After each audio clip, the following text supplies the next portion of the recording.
Now, however, we'd ask that when you address the board, you use the microphone at the podium and state your name and address for the record.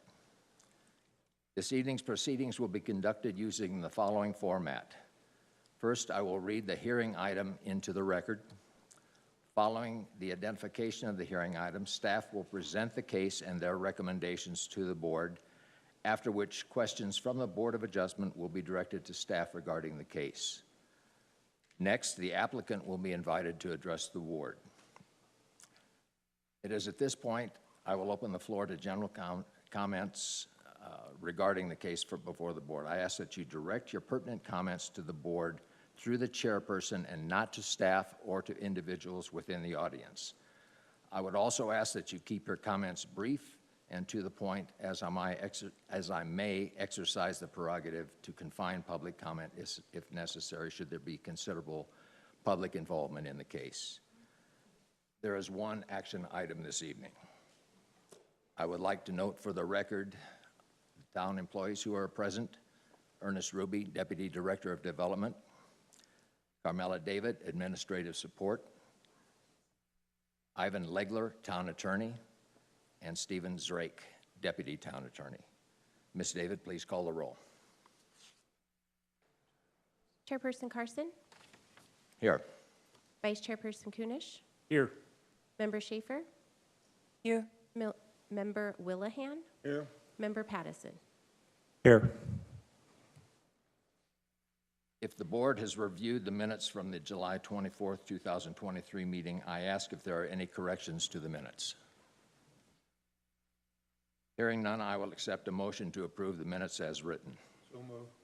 Seconded. It has been moved and seconded. Ms. Davis, please call the roll on the motion. Member Pattison? Yeah. Member Willahan? Yes. Member Schaefer? Yes. Chairperson Kunish? Yes. I'm sorry, Vice Chairperson Kunish. And Chairperson Carson? Yes. Thank you. Are there any announcements from staff or board members? Hearing none, we'll move on. There's one action item on the agenda this evening. That action item is UP 23-004.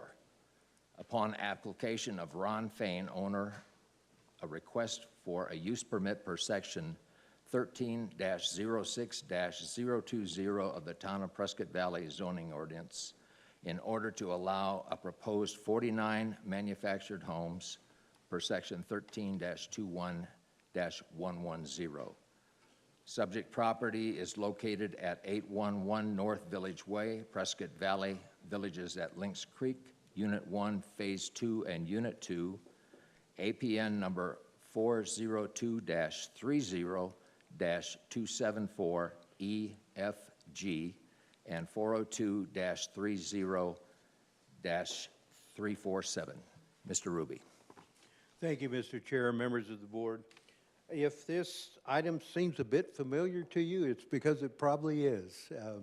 As the great Yogi Berra once said, it seems like it's deja vu all over again. And that's kind of what it seems tonight. I think most of the audience was here for the last meeting where we continued, staff asked you to continue, so that the parties might get back together and try to reach some sort of a mutual resolution on the project. Thus far, I've not heard that that has been accomplished, so we will move ahead, and the applicant, and I'm sure there's other speakers that will address the board. As you mentioned, the subject property is for a 49-space manufactured home project on lots of various sizes, and ranging anywhere from 0.5 acres to 0.12 acres. And it's to accommodate manufactured homes and park models. There's a targeted market as proposed by the applicant, and that targeted market is basically workforce housing. Teachers, nurses, firefighters, police, emergency service professionals, people of that nature. The property is bounded on the west by State Route 69. On the east and the north is bound by Lynx Creek Villages, a manufactured home development zoned R1MH. The proposed use for this site is similar to the R1 MH1 district. This is a use permit on a C2 pad district, which is allowed in our code via a use permit approved by the board. We have looked at the project specifics, parking, landscaping, utilities, connection, and they have all met town code. There's one issue, or several issues, and they have been brought to the attention of the board via supplemental emails that were sent to you, and I believe the hard copies are at your desk. And there's actually two that were proposed, and they weren't received in time to send out in your regular agenda packet, so they were sent via email, and I believe there's an additional petition that will be submitted for the record tonight as well. Project has been evaluated by engineering and utilities for capacity to serve, as well as drainage and traffic impacts. All the impacts are deemed to be negligible. This is an infill project that utilizes existing utilities and doesn't appear to strain town infrastructure. I will go through some of the location for you. The project is located on State Route 69 and Village Creek Road in front of the Villages project. As you can see here, in the red-orange boundaries, that is the area along 69 that is directly in front of the Villages project. This is the zoning for the project. It's a C2 pad, and here's the layout of the project. It's actually laid out in 49 individual spaces, 17 which are 50 by 100, 14 that are 50 by 60, 5 that are 40 by 75, and 13 that are 42 by 50. And they're all color-coded above so everybody can see where the various sized lots would be. At our last meeting, staff asked the board to continue the project, as I mentioned earlier. Since that time, we've not heard that there's a resolution to the project. So what staff is asking the board to do tonight is actually approve the project with conditions, or deny the project. All are within your scope of work on the board. So with that, I'm sure there's a few people that want to speak to the project, would reserve time afterward to rebut any questions that may be asked. And with that, I'll turn it over. The applicant is here to speak a few words on the project, and I will call him up first, and then possibly the public participation can occur. Okay, before we do that, Mr. Ruby, are there any questions for Mr. Ruby from staff, from the board? Mr. Ruby, I do have a question for you. In the request that was submitted, your synopsis, you had indicated that the project has been evaluated by engineering. You testified to that as well, by utilities for capacity to serve, as well as drainage and traffic impacts. All impacts are negligible. This is an infill project that utilizes existing utilities and will not strain town infrastructure. Could you elaborate a little bit more on what those studies were that were done? Absolutely, Board Member Kunish. With every project, there is an initial project review where staff reviews the project and makes comments to the applicant.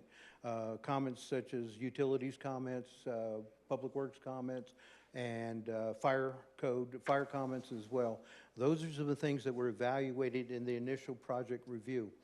This project, because it's a use permit in the C2 district, did not require a full-blown traffic impact analysis upon submittal. That traffic impact analysis will be required when the project is submitted for civil plans and building plans. So that they're a little bit I won't say in arrears, but our code doesn't call for those things to be produced up front. So the traffic impact analysis, there was actually one prepared for the previous project, but staff chose not to use that because it was a different project, and this should have its own traffic impact analysis. In addition, utilities staff had reviewed all existing as-built, if you will, in the area to check for capacity, to see if these 49 units would be able to be served by existing town utilities. Same went for sewer and water. In terms of fire, we have had some fire comments, and they should have been included in your packet. If not, fire probably had no comments of substantial comments to add because it's an existing roadway. Hopefully that answered your question. It did. I just have one follow-up question. As far as drainage is concerned, is that also looked at as part of this initial review process? It is preliminary looked at in the initial review process, board member. It will be further reviewed upon receipt of a civil set of plans so that staff can evaluate how that grading and that drainage will be done, but the preliminary reviews have been done. Thank you. Any other questions? I did note that as far as drainage goes, reviewing the drawings that were submitted to us, that there is a drainage line indicated all along the east property line between this proposed project and the adjacent properties. I'm assuming that that will be sized appropriately by the civil engineer when that comes up. Yes, Chairman, that is correct. Very good. Any further questions or comments? Thank you, Mr. Ruby. This time we'll invite the applicant to address the board.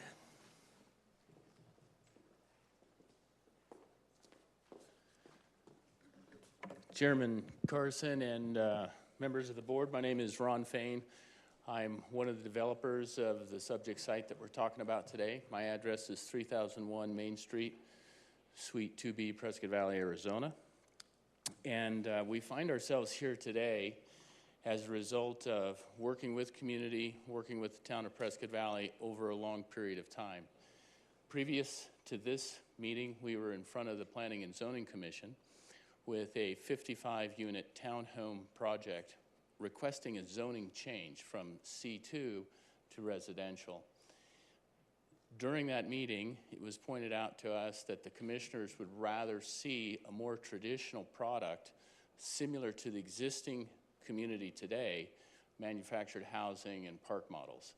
That was directed to us from the chairman at the time. So as we went forward from the Planning and Zoning Commission up to council, council said, well, you didn't get approval from the Zoning Commission, full approval, so we don't want to hear it there. So then we went back to the drawing board and said, we've got to reimagine this residential community to be more compatible with the surrounding area.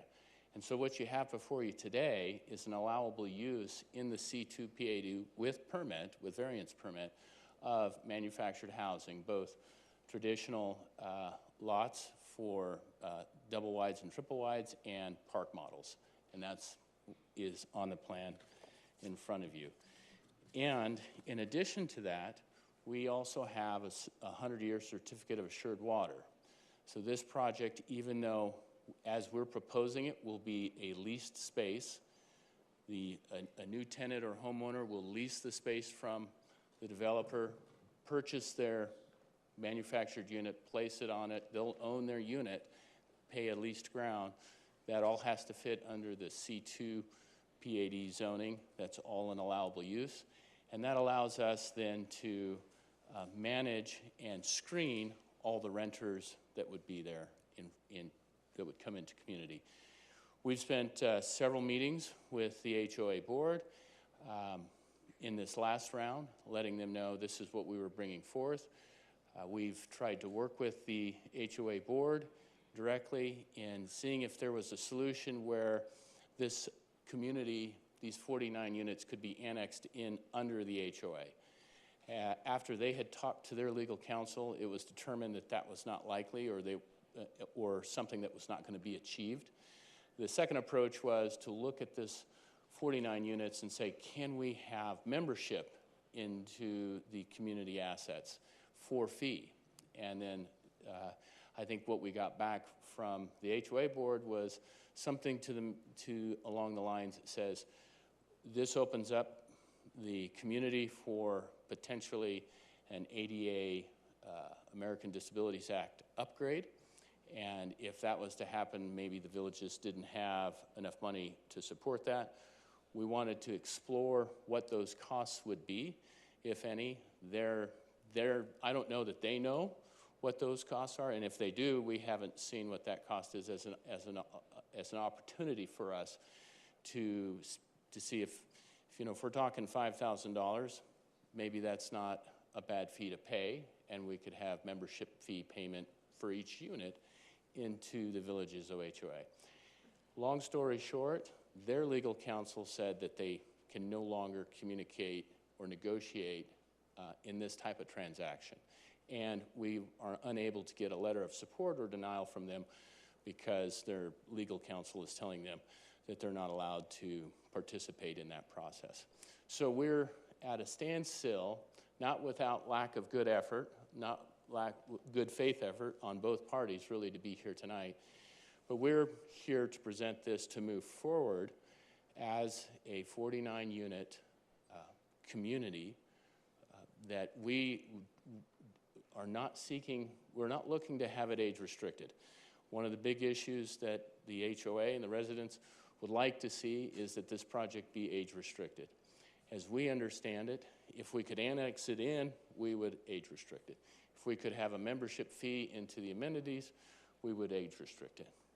Either one of those opportunities are not availing themselves to this project, and without that, we've now narrowed our market too small in order to make this a viable product. 49 units age restricted next to a class facility of the villages at Lynx Creek with amenities. It's just not going, those two things aren't going to mix well, and we would have potentially residents over trying to sneak into the pool or use of their assets, and that's their property. We want to be a good neighbor.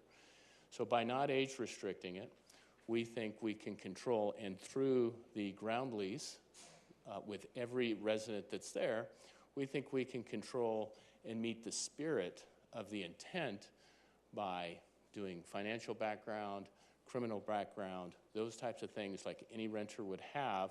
We think we can screen for that legally, appropriately, that we would eliminate a lot of the issues that they would have concerns with that age restriction seems to settle.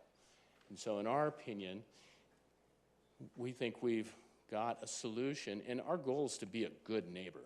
We're not wanting to put something in place that is a detriment to their community or our community.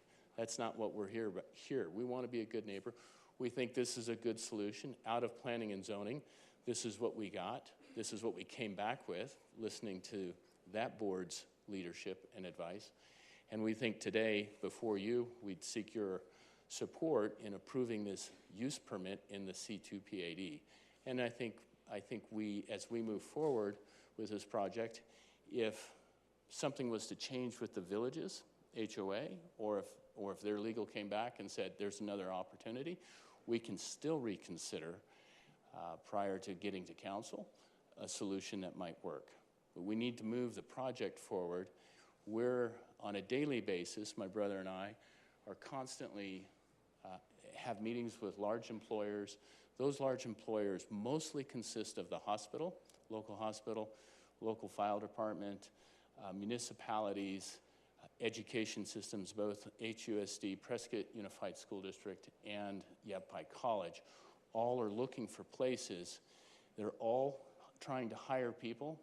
They're losing contracts because they can't get teachers and or firefighters or nurses or doctors to stay and honor their contracts because there's the cost of housing either is too expensive or their choice or options are too limited. This project would provide that stopgap for those people. It's not their permanent place of residence, but it would allow them to accept their contract, get rooted in community, and then find their appropriate home over the next 6 months, 10 months, 18 months as we move forward, and we get to control that with the least portion of this property. If it was a for sale fee simple product, if I was to sell you land and property, then the ability to screen those buyers changes dramatically under federal law, and anybody can show up, cannot discriminate against any of those types of buyers, And so in this way, I think we've got the ability with the leased contract on the land, the ability in spirit to meet what the biggest concern we think is in the room, which is age restriction, through careful leasing and screening of our residents.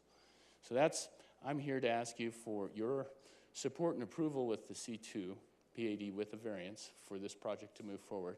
It comes to you from Planning and Zoning and a change that they've requested us to make, and we've done that. And our door is still open to meet with the homeowners association and residents to see if we can't work out a future solution. These things take time. If you approve it today, it doesn't come out of the ground tomorrow. We have a long road in the process before us, and lots of ample opportunity if there's a workable plan to move forward. I can answer any questions you might have specifically. Thank you, Mr. Fain. Any questions or comments from the board? Good evening, Mr. Fain. I do have a question for you regarding, one of the staff recommendations is that the screen fence along North Vermillion Drive not be required. Could you weigh in on that as to why you would think that would not be a good idea to have that screen fence? The spirit of the wall is the separation of pure retail.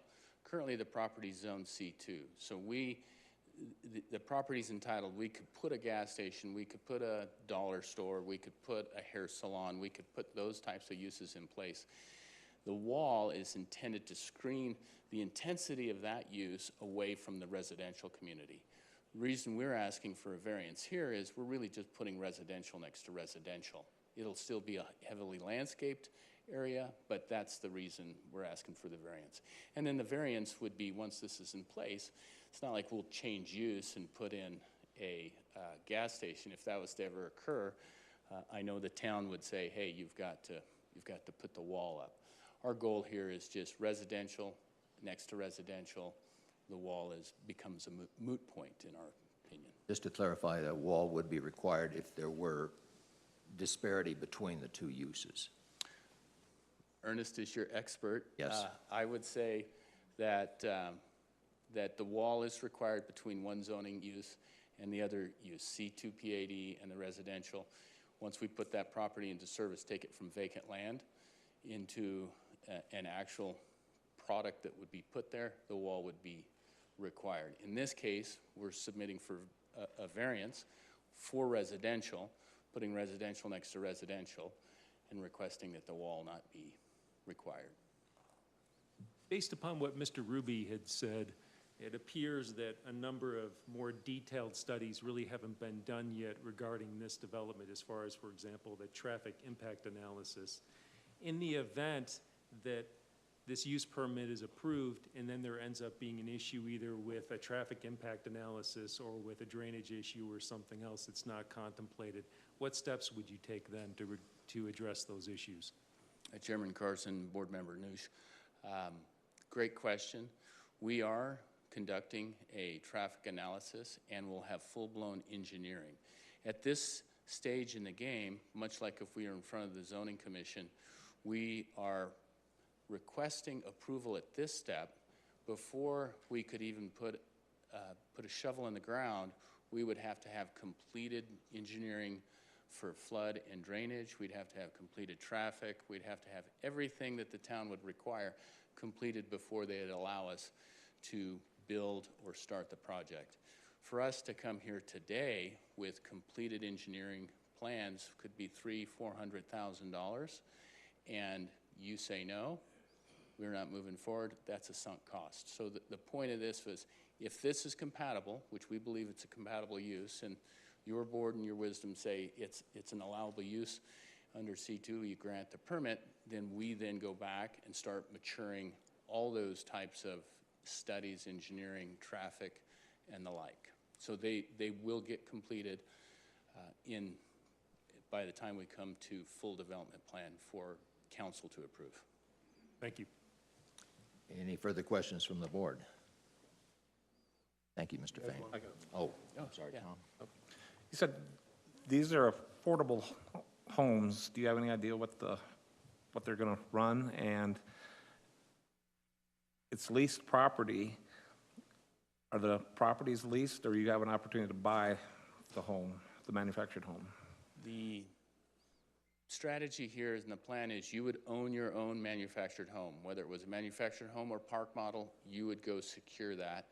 You would then enter a lease with us and pay a lease to park your unit on that property. And at some point in time in the future, if you wanted to sell it, you could sell it in place, and your new tenant or the new owner of that would have to pass the screening of the lease with us. So we kind of both get a vote on who gets to be there as long as they can comply with our lease. Now, this is aimed at professionals coming into the city, young professionals coming in. Now, if it's leased property and it's a bought home, is that gonna be kind of hard to get a bank note on? It is chattel, so it's not, wouldn't be a standard mortgage, but very common to Orchard Ranch is a very similar product today that occurs out there.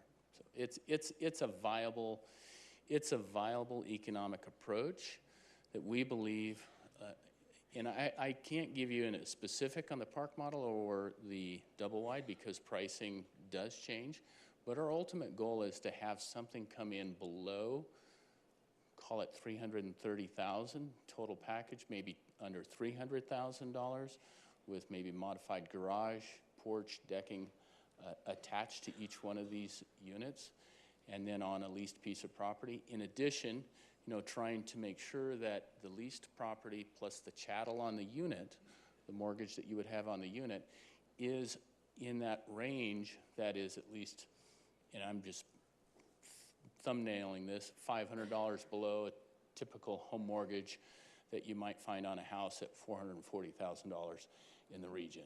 So that's the sweet spot that makes this become attractive. Thank you. Any further questions, comments? Thank you. Thank you, Mr. Fain. At this time, we will open the hearing to public comment. I will remind everyone that you will be limited to 3 minutes, and please, let's keep things rolling and not be completely repetitive. Sir, over here.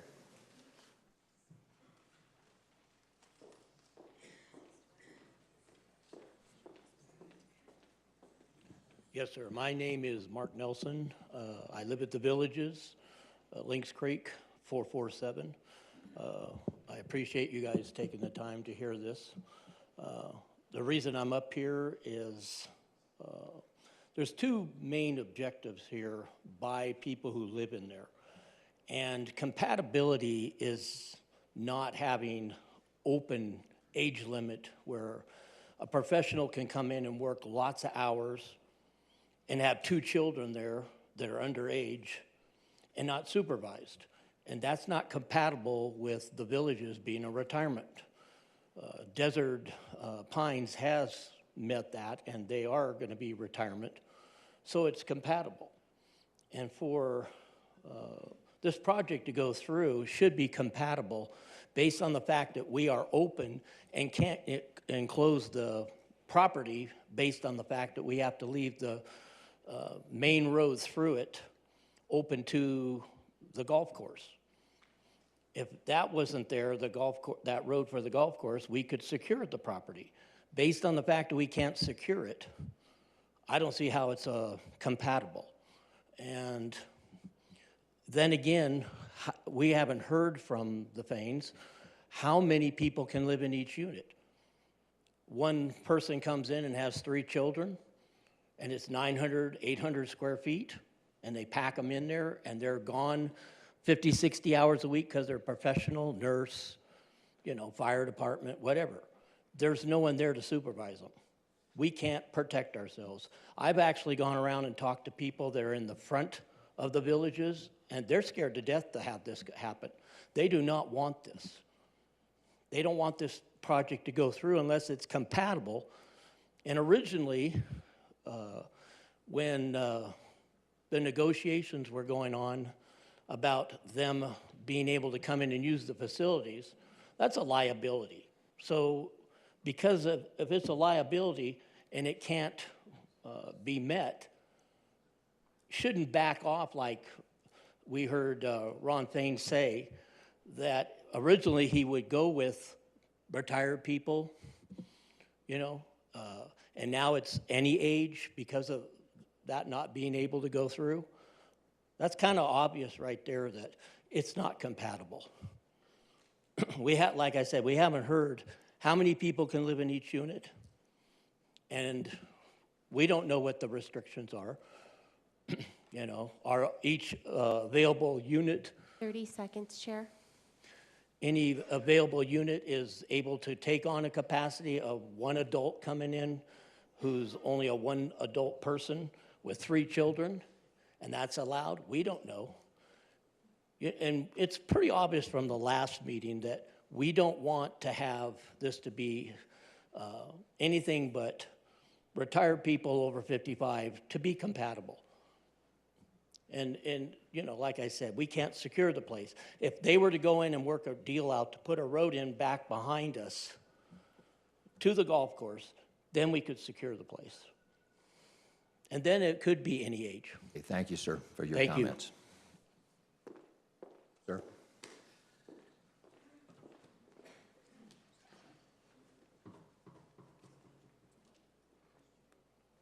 My name is Van Slames. I live at 527 North Vermillion. And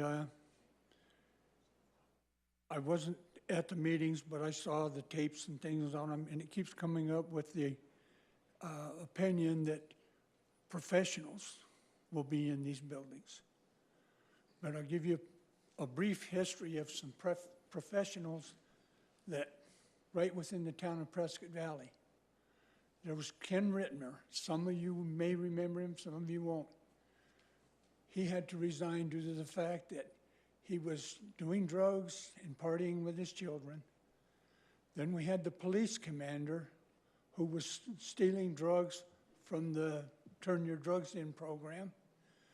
And then we had the chief of police who had to resign because of a barroom fight.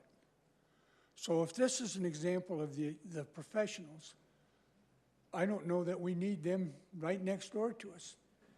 And another one is the Dr. Ham. He's facing 40-some counts, federal counts, for fraud and everything. So if this is what they're counting on, is to have professionals come in there, and I don't see how they can screen them. And then you can't legislate morality. And I think that's going to be a problem there. And the other thing is that I look at this map, and I don't see where they're going to be able to get in and out of their property, other than come through the front on Village Way. And it had been suggested that, we can just put a road out onto North Vermillion and use that too. Well, that's not, it's not in compliance with the residents along that street, plus many other people that live there. And I think that's a consideration. And another consideration should be, with all the wells shutting down because of the PFAS, are they really going to have enough water, or are they just using estimated things? Because each day that changes. And when they test more wells, they've shut more down.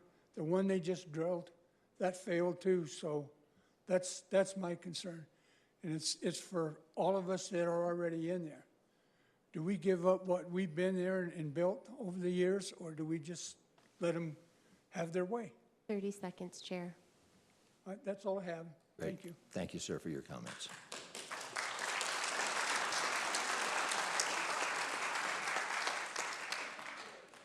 I will note that nowhere in the application does it say the word professional. This is supposed to be workforce housing. Somebody had brought up the fact that these were possibly professionals, but that's not dyed in the wool, as a clarification. Excuse me, could you turn the volume up over here? We can't hear anything. We can't hear on this side. The speaker's not on.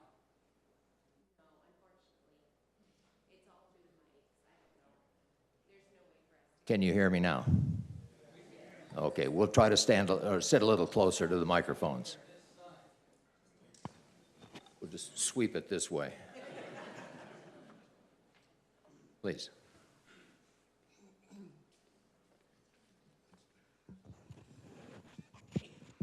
Good evening. Thank you all for being here. Excuse me, your name, please? My name is Carolyn Zern. I live at the Villages, and I also am the secretary on the board of directors.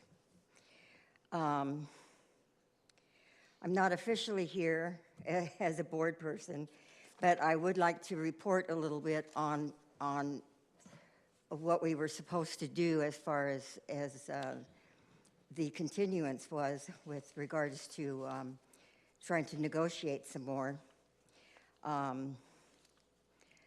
Unfortunately, I do have to correct Mr. Fain that there was only one in-person meeting. Everything else was handled by emails. And the last thing that we had heard from them was that they were going to look into the ADA thing, and then we didn't hear anything else from then on. He continues to say that they think they can use the screening process to weed out the bad folks, I guess you would say. And you just, sir, corrected the phrase of professionals to workforce.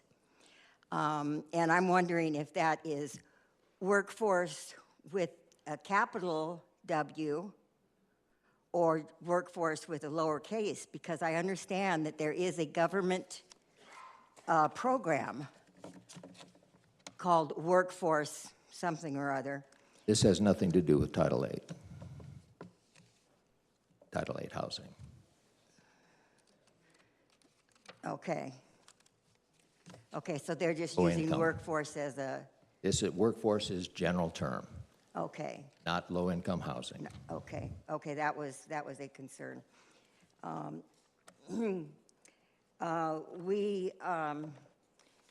We did have one gentleman come forward who wanted to try and take the negotiations 30 seconds, Chair. further, and I'm not sure what happened on that because there was never a response to him.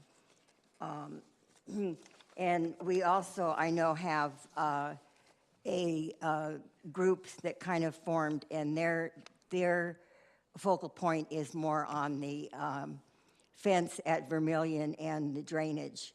So they have a lot more information on that, so they'll be coming up and giving you that information. Very good. Thank you for your comments. Back, please. Oh, there's one. My name is Patricia Betzel. I live at 3883 North Fairfax Road. Ladies and gentlemen, the application for the use permit 23-004 is both sad and ridiculous. Sad because the mayor and council You stand a little closer to the microphone, please. have a personal grind, apparently, against the villages at Lynx Creek, especially considering that the Planning and Zoning Commission has already rejected this proposal, which the council then overturned. Ridiculous because locating a mobile home park on either side of the entrance to the large Lynx Creek community would be like forcing Stone Ridge residents to drive through a KOA to get to their homes. Despite the statements of town staff, these two uses are not compatible.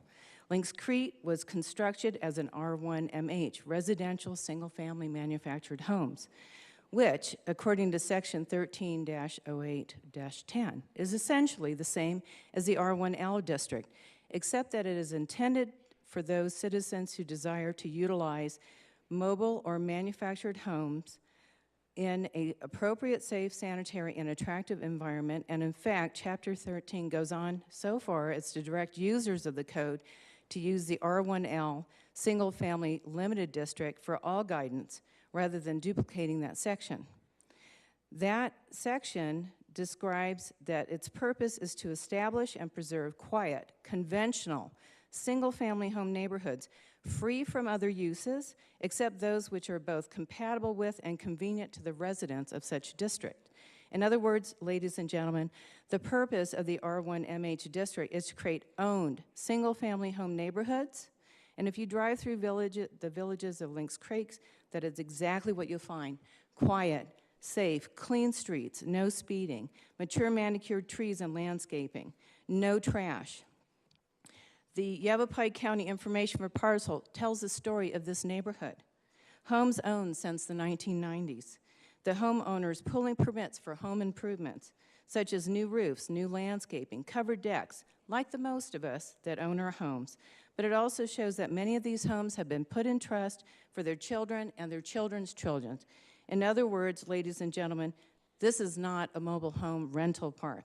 These are forever homes. 30 seconds, Chair. The Lynx Creek community is not, and again I quote from the code, a development providing rental space for occupancy on a non-permanent basis for mobile homes and manufactured homes, unlike the proposed Clipper Courts, where, as Ron Fain just stated, they will be rotating residents, renters, through every 5 to 18 months on their way to another location. And this project has failed to meet Article 13-1950 and 60 specifically. It does not have a recommendation for planning and zoning. It doesn't comply with the intent and objectives of the general plan, and nor the companion land development code, nor has it followed proper procedure. Thank you very much.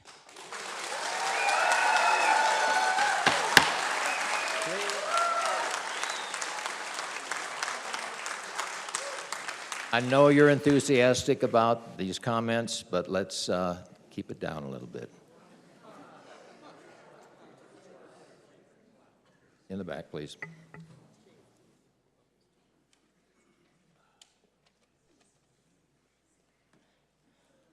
First, I'd like to turn in something for the record. This is the copy. My name is Jane Hagan, Lot 193 Villages. Please, if you would just hand that to This is Ms. what you got. It's a copy with signatures. Great, to Ms. Davis.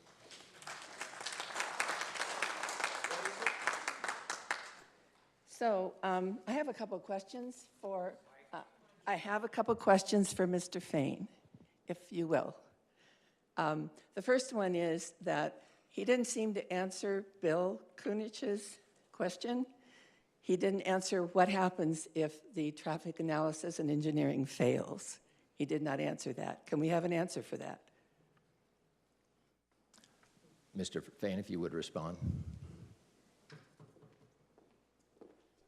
If the traffic analysis, Chairman Carson and board members, if the traffic analysis absolutely fails, town staff would deny a permit.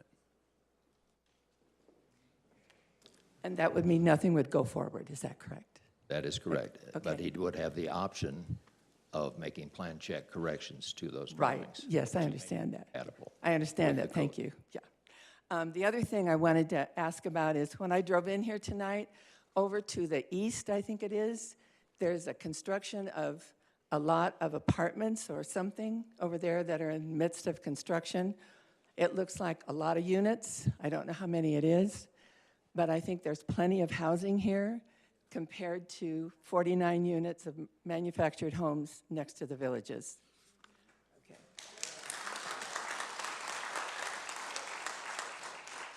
I'll try to fit this in the remaining time. We'd like to, one of the things I noticed tonight was that Mr. Ruby did not use the terms use by right that he has been using quite a bit during this process. And I just want to read something from the Charter 13, Section 1321. The granting of a use permit is a matter of grace and not of right. The burden of proof lies with the applicant to satisfactorily show that any structure that's involved will not be detrimental to persons residing or working in the vicinity, to adjacent property, to the neighborhood, to the public welfare in general, and that the same will be in full conformity with any conditions, requirements, or standards prescribed under this chapter. In our site plan issues in the submission we made dated 8/21, we discussed serious and dangerous issues involving potentially severe congestion in the area. In the event access is necessary for first responders, answering emergency calls within the elderly communities surrounding the proposed development. Equally serious would be egress for the large population surrounding this proposed site in case evacuation orders from the county are issued. Additional contributing factors to this congestion issues would be oversized trash collection vehicles, school buses, commuter traffic from the workforce population located on the proposed site. 30 seconds, Chair. I will wind up here.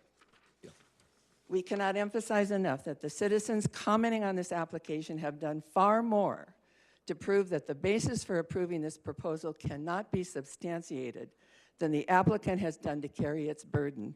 It doesn't even want to spend money for the engineering and TIAs that we would like to see before this thing is actually approved. Thank you very much.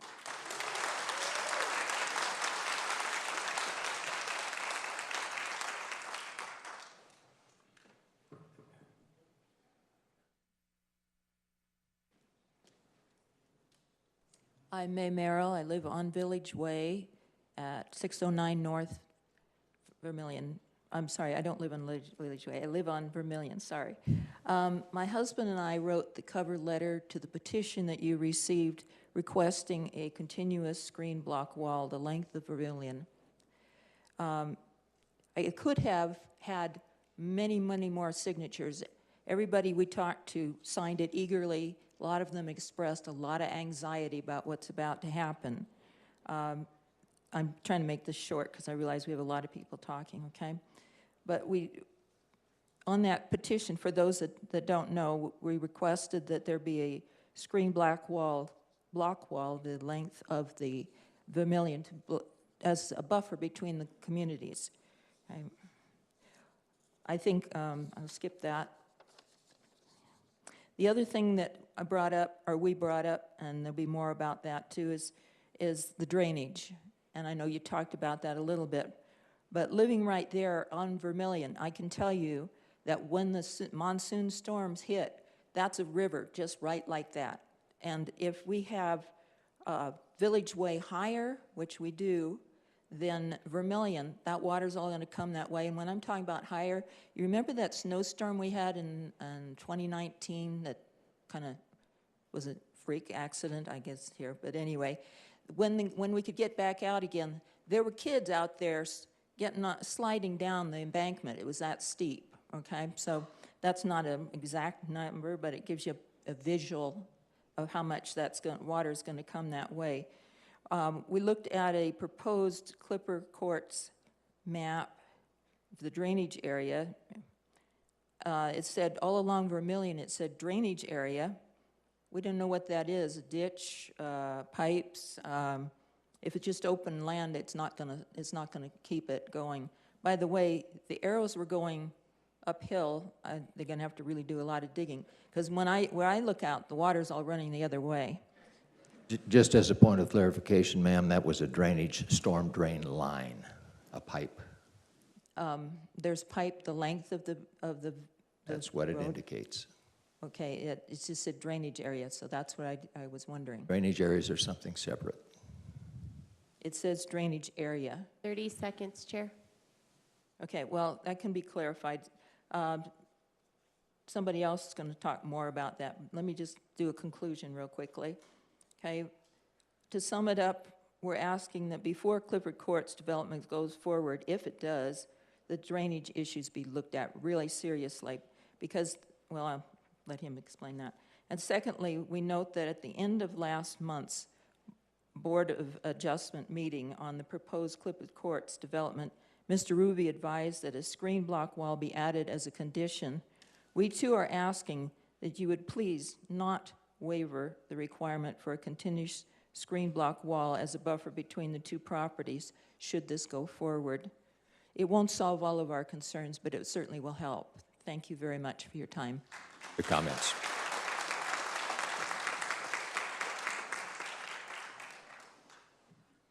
The chair got you. Please.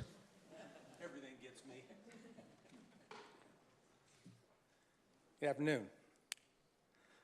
My name is Ken Kaz. I own a residence at 601 North Vermilion Drive in the Villages. I want to thank all of you for being here and listening to all of our concerns regarding the proposed project as it stands. I speak as an owner and member of the Residence Committee, which was formed to share concerns regarding Clipper Court's negative impact to the Villages and specifically the residents on North Vermilion. All 18 of the North Vermillion Drive residents signed a petition, which was forwarded to selected city representatives, and I believe is before the board. Have you seen that? Seeing those, yes. Okay.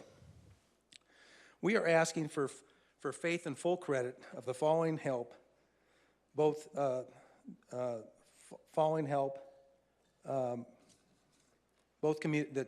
would help both communities foster mutual arrangement. We request that the Board of Adjustment deny the Fain Group variance to opt out of the community separation wall between the two developments by leaning on a statutory definition based on types, likenesses of structures, and use. The communities are clearly distinct. The proposed all-age Clipper courts in the villages are completely different in terms of occupants, site layout, lot leasing versus ownership, community amenities or lack thereof, property ownership versus lot leasing, short-term versus long-term residence, and turnover. There are stark differences in habitability, safety, and security between the two communities. In Clipper Court's plan, there are no assets shown for the residents such as walking, bike paths, outdoor sitting areas, children's playground, etc. Due to this lack, the villages could potentially have Clipper Court children and or adults using our private streets and recreational areas for walking, riding bicycles, skateboarding, or just generally exploring the area. Clipper Court's occupants' headlights during arrival and parking will shine directly into the homes on 4 adjacent streets into North Vermillion.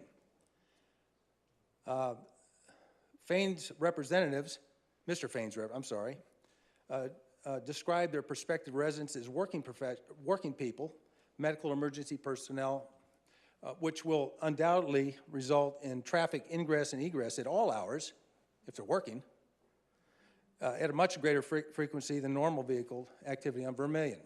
30 seconds, Chair. The villages offers residents a lot of safety concerns. You can see my name tag here. We just wear those things over there because they're required. We just believe that this will put us at risk, and we believe that it's inappropriate and ill-suited on every rational level to put this development in there as it stands. So if it goes and it's approved, we are requesting at a minimum a separation wall. Quite frankly, you've seen our audience here. I would call it a security wall. And in terms of similar same use, we build schools, and the first thing we do is take a look at the school plot and plan, and do we put kindergartners and seniors, high schoolers or middle schoolers in the same area? Either schools, they're the same use. No, we can't handle the likelihood of what may happen, so we put fences and walls between the schools. And I challenge anybody in this town to run around Prescott Valley and find a community that doesn't have a wall. Thank you very much.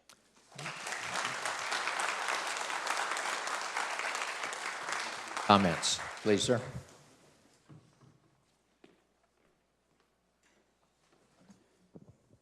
Good evening. My name is John DiBartolo. My wife and I own a property at 625 North Vermillion Drive in the Villages at Lynx Creek. Thank you for allowing me to speak to some of my concerns tonight. They're basically my concern, as I look at the plot, is drainage.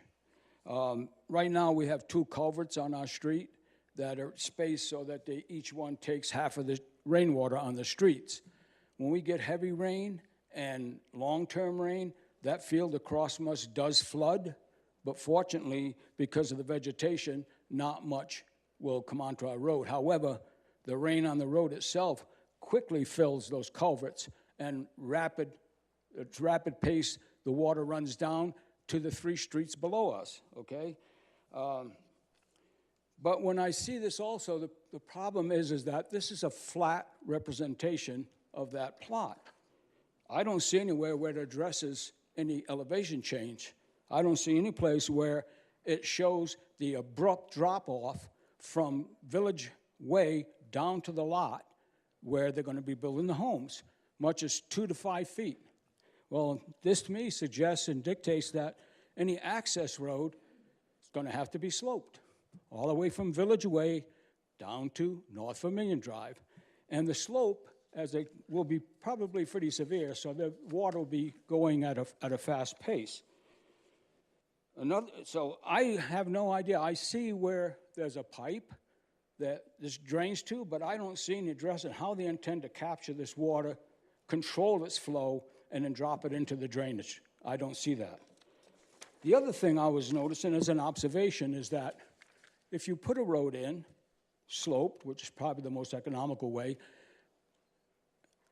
the road level will be above the lot, put the surface of the lot where this place, where the homes are going to be put. What does that mean?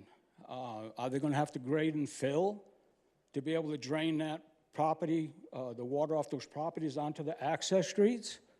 I don't know, but I see a lot of problems probably with drainage, and no one's taken into account the drops and the slopes of the 4 roads that are going to come down and terminate at our street. So to me, this Seconds, thing Chair.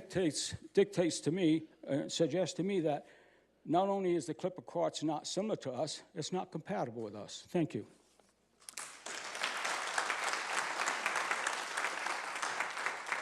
For your comments, anybody else? Right here in front. Hi, my name is Sandy Kaz. I live at, what's our address? 601 Vermillion Drive. Okay, I'm just going to briefly summarize what I see. First of all, we have Vermillion, we have the Villages, and we have Clipper Court. The Villages is zoned for A zoning, Clipper Court C. We have 55-plus retirement community in the Villages, which I'm going to say we're more like 65 and older. And at the Clipper Court, you see any age. We have a primarily retired community. We're looking at a workforce community. We don't have children running around. We're looking at families. You're looking at people who own their lots. We're looking at lease lots. We're looking at people who are responsible for the maintenance of their lots because we have very strict rules and regulations that maintain our property and keep our values, our property values. You're looking at, I don't know, because I don't know who's going to live there, who's going to maintain the property, what kind of HOA are they going to have, if any. We don't have that information. We actually have very limited information regarding what's going to go on at Clipper Court. We have a community that's fairly quiet, not only at night, which sometimes I wonder if anybody lives there, because when I walk around, I see nobody, but it's also quiet in the day. We're looking at, because they're a workforce community, we're talking about people who are going to go in and out of that community at all hours of the day, especially if we're looking at police officers, healthcare service workers, we're looking at firefighters. They have hours that are all throughout the day and night. We're looking at long-term residents versus what Mr. Fain said, short-term residents. That in itself brings up a safety issue because with long-term residents, we know who our neighbors are. We've been around them for a very long time versus the possibility of continual turnaround of residents in another community. That makes it a little more safety concerns. So as you can summarize, these two communities are certainly not similar. They're very, very different. 30 seconds, Chair. And to have that placed at our doorstep is very disruptive to our community, and especially to those who reside at Vermillion Drive. So I do have a question that I wanted to ask Mr. Fain. It sounded like during your comments that you talked about that you were going to do checks and balances on people who were going to rent there. Is it your intention to keep this property, or are you going to turn it over to a developer or sell it?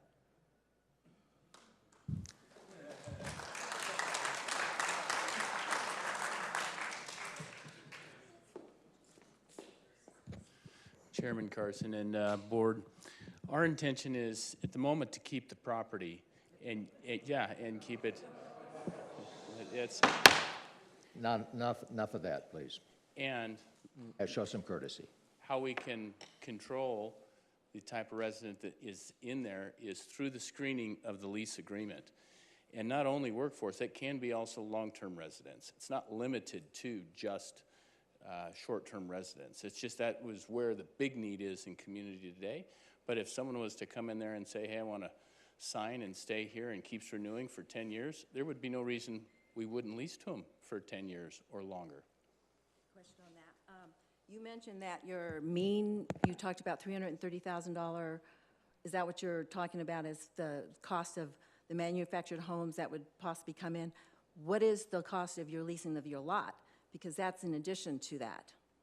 And you're talking workforce population or workforce people who are normally in your median income age. They're Before you answer, Mr. Fain, I'll remind you again, address the questions through me I'm sorry, to you, okay, to Mr. Fain. got it. Your Okay. question. Do you want me to say any of that over again? Oh, we all heard it. Mr. Fain, you can respond.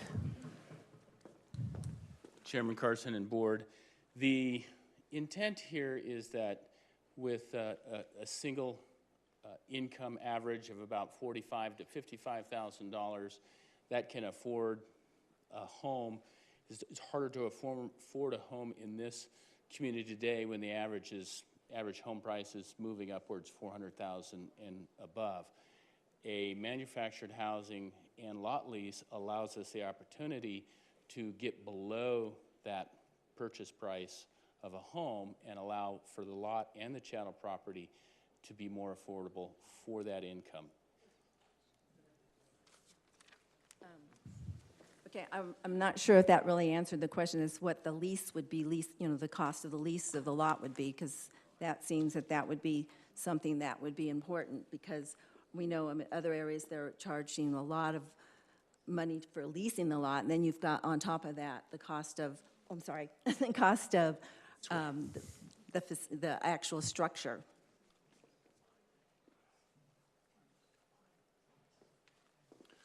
Thank you, Chairman Carson and board. Thank you for the question as well. The combined lease and chattel needs to be less than what you would get a typical mortgage home for it to be viable, and we believe that will be the case. I'm not quite sure what the actual lease rate will be for the lots yet, because we have to complete all the engineering, but it has to be something that can be acceptable to the income that we're trying to reach. I have one last question. He mentioned earlier that people will be able to purchase their manufactured homes, or they can purchase the park models. What about renting in that type of community? Can they rent your models? Can they rent manufactured homes? Is this going to increase the number of rentals we see in this community? And how does that affect a neighborhood which is mostly owned, single-family owned homes?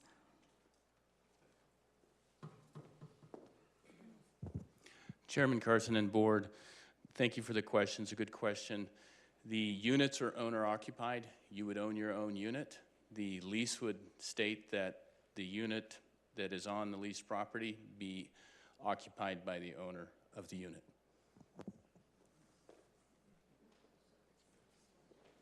So effectively, it would be simply leasing the land on which you put your own mobile home.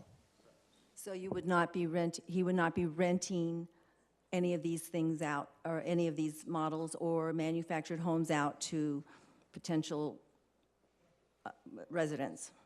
Is that what he's saying? Yeah, I'm asking you. That's what it sounded like to me. Yeah, but Chairman go ahead. Carson and board. The intent here is to avoid the third party gobbling up the units and leasing to the open market.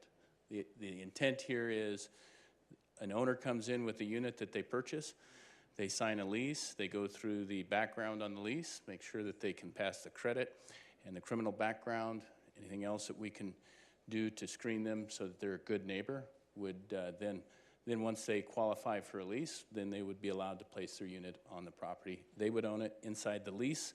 They have to be owner occupied. Okay, thank you. Thank you.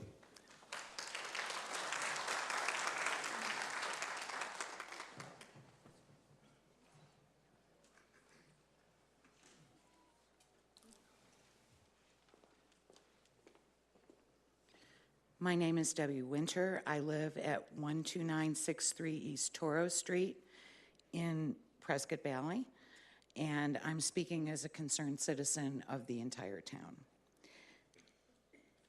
Section 131960, Plans Required and PAD Procedures states, no use shall be permitted in a PAD district until a preliminary development plan and a final development plan have been reviewed and approved by the Commission and Council respectively in accordance with the provisions of this article. I have been told by a representative of development that this is a PAD overlay and therefore the Board of Adjustment has jurisdiction. This is absolutely nothing against the Board of Adjustment, but this procedure does not require the view of a final development by the Town Council and effectively does an end run of the Town Council and the protections afforded by the requirement of a final development plan. I seriously doubt that it was the intent of the writers of the Town Code to allow a housing development to go forward without the review and approval of a final development plan. I therefore request that an additional stipulation be added to those already on record, and that a final development plan be produced, and that the Town Council must approve it before the building can commence. As was stated earlier by Jane Hagan, the granting of a use permit is a matter of grace, not of right. A representative of Fane's Signature Group confirmed at the 7/24/23 meeting that the initial intent was and still is to provide workforce housing, with the target market being nurses, teachers, police officers, and emergency response workers, etc. I have yet to hear proof that this housing development is affordable to this workforce. Thank you.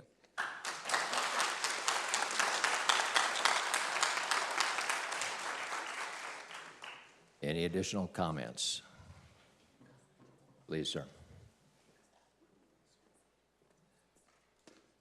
My name is Mark Brown. I live at 122 in the Villages, lot 294. One of the issues that we have with, especially with mixed age groups, is noise control. Well, the HOA addresses that very distinctly. If we are noisy past 10 o'clock at night, we get fined. There are consequences for what we do. So you cannot fine somebody who lives across the wall. These are just the issues, some of the issues at hand. When they talk about leasing at the Clipper Court, is there something that's going to prevent, because there isn't even at Lynx Creek, somebody from subletting, and you get what you get next door to you? And those are the issues that can be quite conflictual. The other thing is we have a lot of widows and disabled people in our community, and that really is a serious limitation when you have kids running around and disturbing them, people on medical equipment. I mean, these are serious issues. So those are some of the things. In addition to that, we have a regular meeting with the mayor. And if you want to talk with him, you're free to do that. But he expressed very clearly that he thought Clipper Court was an inappropriate use of that property.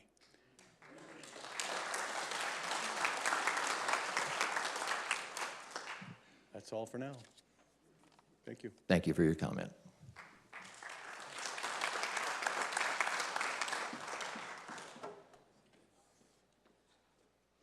Good afternoon. Peggy DiBartolo, 625 North Vermilion at the Villages. And I just have 2 points I wanted to bring to your attention that I hadn't heard here yet. The plan, it's not up there. The plan for ingress for the Clipper Courts, there are 4 streets. They come off of Village Way, which is higher, slant down toward Vermilion. They dead end. And one of my questions and concerns, if that community is developed, what about emergency vehicles who have to drive in there? They go, like, we have a lot of fire trucks, ambulances, because we're a retirement community, of course. But in the event, emergency vehicles have to go into these dead-end, short streets. They're a little over 150 feet long. Do they have enough room to turn around? Are they going to have to back up that slope? I mean, that is something to think about. The other thing about a dividing wall between Vermilion and Clipper Court. We have no sidewalks, so our streets in the villages that we own and we pay to maintain, there's just a sloping kind of a curb, but there's no walkway or anything on either side of our streets. So if there is no wall, if there are children at any small age, what is the developer going to do to protect those families with children who may be riding bicycles or whatever from coming onto our street, as children do, without looking? We have FedEx trucks going through. We have UPS trucks, because that is a big, long street, and they like to use it to get in, to quickly go into the villages. And it can be dangerous. There's no parking. 30 seconds. Where are their guests going to park? Are they intending to park their vehicles maybe on Vermilion that we own privately, and then walk through the shrubbery to go visit? Where are they going to park? Questions to think about. That's all. Right.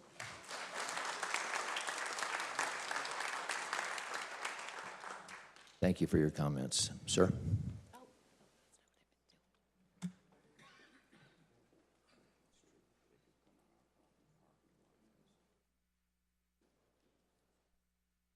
I'm Richard Merrill, I'm at 609 North Vermilion. And I thank you for your patience with us, for listening to us. I also want to thank everybody for coming to back us. But the thing is, I wanted to point out is that our streets are meant for retired people. They're narrow streets. They're not built for families, for children.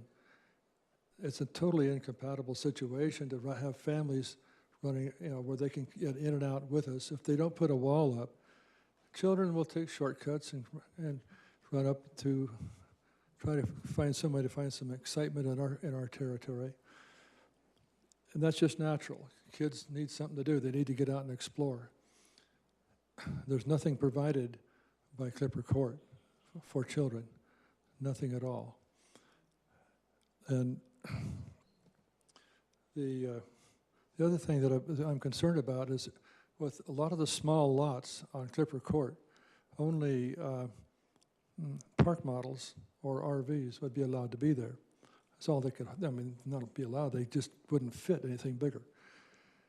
And as I recall, I used to be on the architectural committee for the villages, and that the state has a law that says that a certain size of the park models cannot be lived in year-round.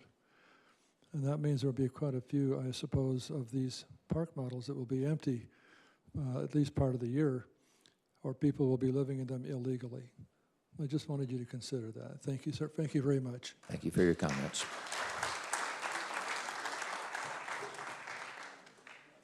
Sir.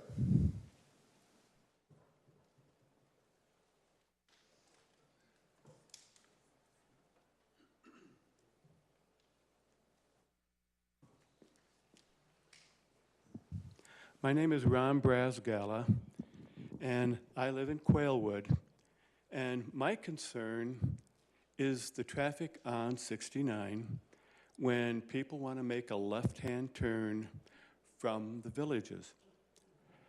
We know that when people want to make a left-hand turn to go towards I-17, the traffic goes over to Bradshaw Mountain Drive because there's the light there and that you can make a safe left-hand turn without having to worry about getting killed, to be honest.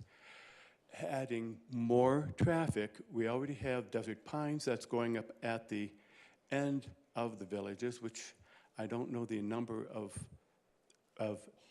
units that are going to be there, plus adding more on that area, it's going to just add more burden on traffic that's going to be going Village Way onto Bradshaw Mountain, and then adding more congestion at that intersection.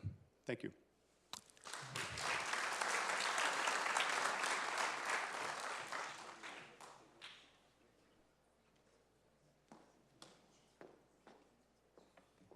Good evening. My name is Jean Mata. I am the Communications Director for the Prescott Valley Citizens Alliance, a local organization that advocates for strong public policy, prioritizing the needs of the citizens. When this project, and I live in Quailwood, which is adjacent to the villages of Lynx Creek. When this project was first presented to Planning and Zoning and to the Town Council last summer, the Planning and Zoning Chairman is on record as stating that he did not believe that this project was appropriate for this area. The Planning and Zoning Commissioners and the Town Council members all shared the same concerns for this project, which included a lack of amenities, limited access for trash removal trucks, proximity to an existing age-restricted community, the narrowness of Village Way, ingress and egress concerns, concerns over the traffic statement and whether traffic signals or signs were warranted, safety concerns for children due to the proximity to Highway 69, a lack of buffer to block street noise and dust from nearby Highway 69, a need for some residents to back out onto the road, which was thought to be unacceptable. The proposed plan was denied by Planning and Zoning. The landowner ultimately withdrew that proposal. Now this project has transitioned from those 54 built-to-sell townhomes into 49 manufactured homes and park models on leased land. While the Development Services Department may say that the original plan is not relevant to this proceeding, I want to emphasize that the new plan is essentially the same conceptual use of the land and clearly brings the same set of concerns. The new development plan does not resolve the concerns that the Planning and Zoning and Town Council had about the original plan. The only difference is that the landowner now avoids the hurdles that come with a zoning change request, and instead is trying to show that the new plan conforms to the permitted uses under the existing zoning. Let me read the existing zoning for use number 5, mobile/manufactured home parks and recreational vehicle parks. It is, quote, a development providing rental spaces for occupancy on a non-permanent basis for 30 mobile seconds, homes Chair. and manufactured homes with accessory buildings and uses provided for the benefit and enjoyment of the occupants. So according to that code, the permitted use for a manufactured home park would be intended for occupancy on a non-permanent basis, such as for vacationers or part-time residents, and therefore it would seem not intended for workforce housing, which the landowner claims is the target market for Clipper Courts. So therefore, I don't see how this development plan for Clipper Courts conforms to the permitted use. This project is inappropriate for this area, as the Planning and Zoning Commission Chairman pointed out. This property, zoned commercial, was never intended to add higher density to this area in the form of more housing. It was given commercial status with an intent for small businesses to provide needed services for the area. So I encourage you to deny this Clipper Courts project because it is not appropriate for the area and does not seem to conform to the permitted use defined by town code. Thank you.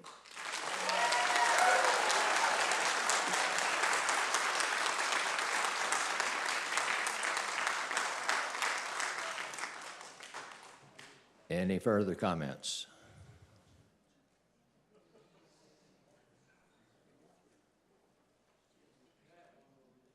One more minute.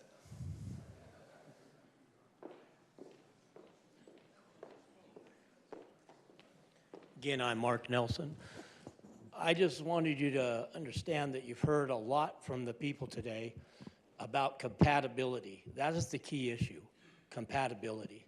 None of this is compatible, like the last speaker brought up. Compatibility has to be met here. If it's not, then it's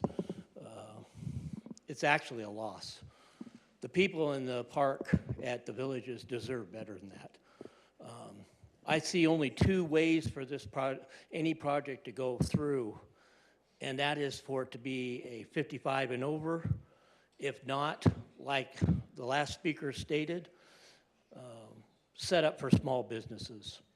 And I would encourage you to dwell on that real deeply, because those are the only two compatibility things that would work.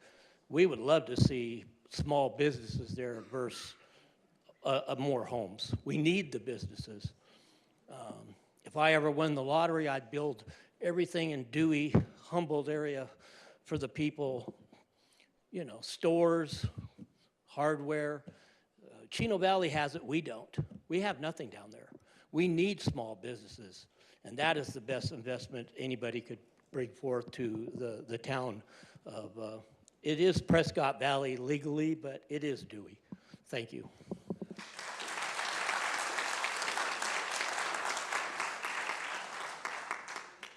Okay. One more comment.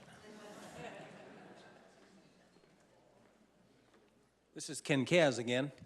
Sure. I wanted to address I think Mr. Ruby made it in the minutes of the last meeting when he sanctioned or gave positive comments regarding the similar, same. I think it changed from identical to similar. When I used to have a real job, I supplemented federal law lots in terms of policy development. And we gave ourselves all kinds of room to set aside the statutory requirements because we knew that we couldn't cover policy for all the nuances that could exist, that might represent issues with safety and security. I used to run prisons. Don't run now. There's all kinds of instances where private and public projects have been either denied or have amended use permits given the character or content of adjacent businesses and communities, of which this is one. Even though they may meet the statutory guidelines, clear common sense and the issues that are either direct or indirect should be in play. Otherwise, bad things happen. And in the case of this community, once this is all in and we have, let's say we turn it from likelihood to happening.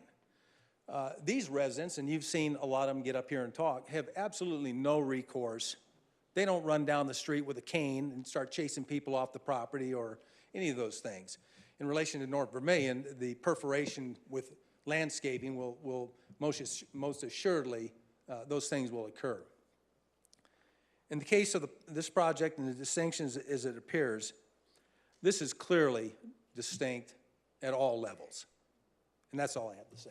Oh, one more comment. I've been coming in and out of this project for probably almost 30 years, since the inception.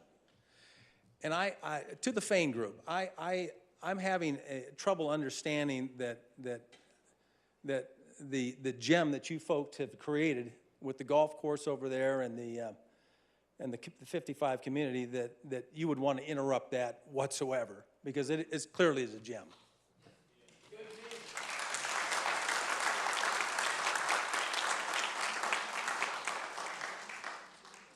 One last time, any further comments? Hearing none, we will close public discussion and we'll return the item to the board for discussion. Any questions, comments?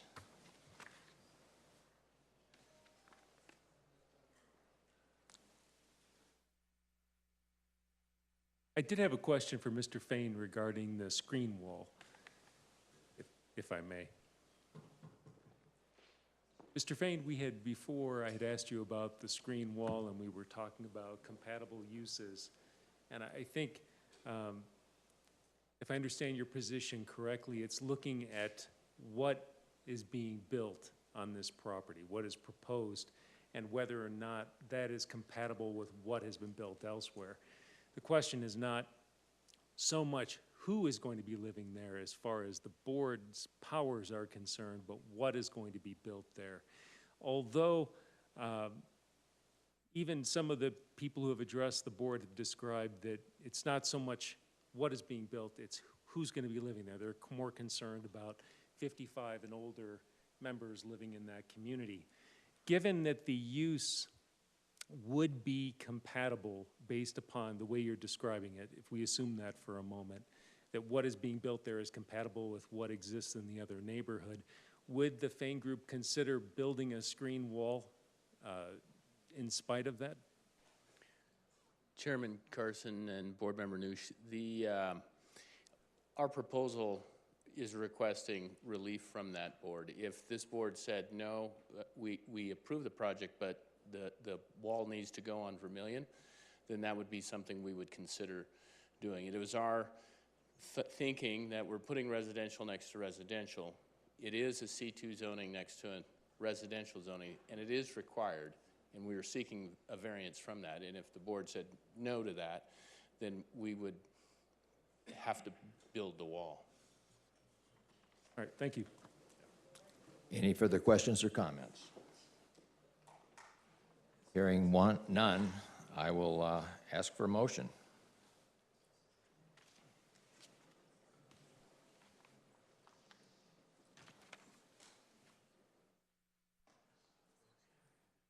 Mr. Chairman, I move to approve UP 23004. With conditions? With the following conditions, yes. Based upon staff recommendations, with the following conditions. 1, compliance with site development standards. 2, building permits must be obtained prior to construction. 3, that the site will be developed pursuant to the site plan. And 4, the one change I am proposing is that the screen fence along North Vermilion Drive would be required. Do I have a second? Second. It has been moved and seconded that the use permit be approved with the conditions noted. Ms. Davis, please call the roll. Member Schaefer? Yes. Member Willahan? Yes. Member Pattison? Yes. Vice Chair Kunish? Yes. Chairperson Carson? Yes.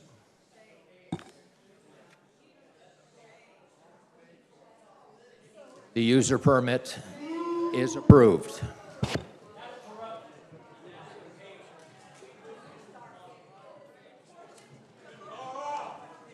Enough of the conspiracy theories.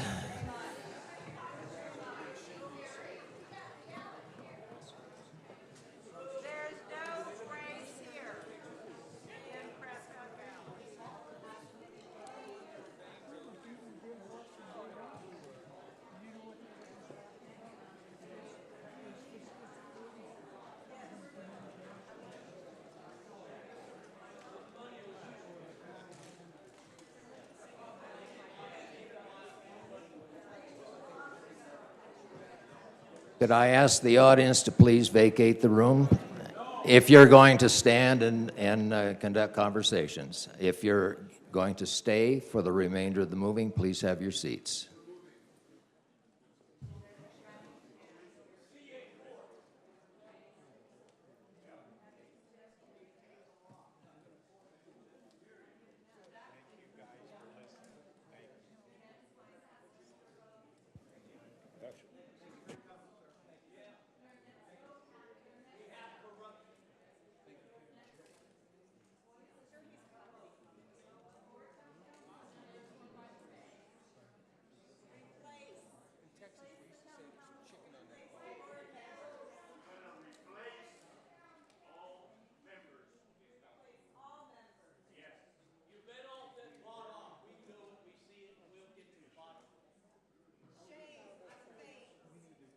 We do need to adjourn. It'll be just a moment.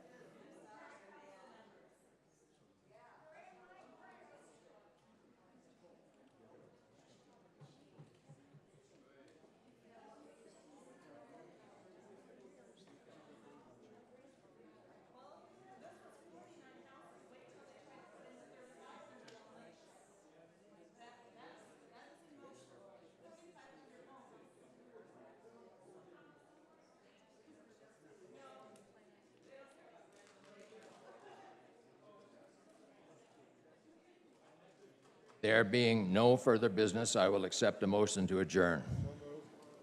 It has been moved that we adjourn. Do I have a second? Seconded. All in favor by aye? Aye. Meeting is adjourned.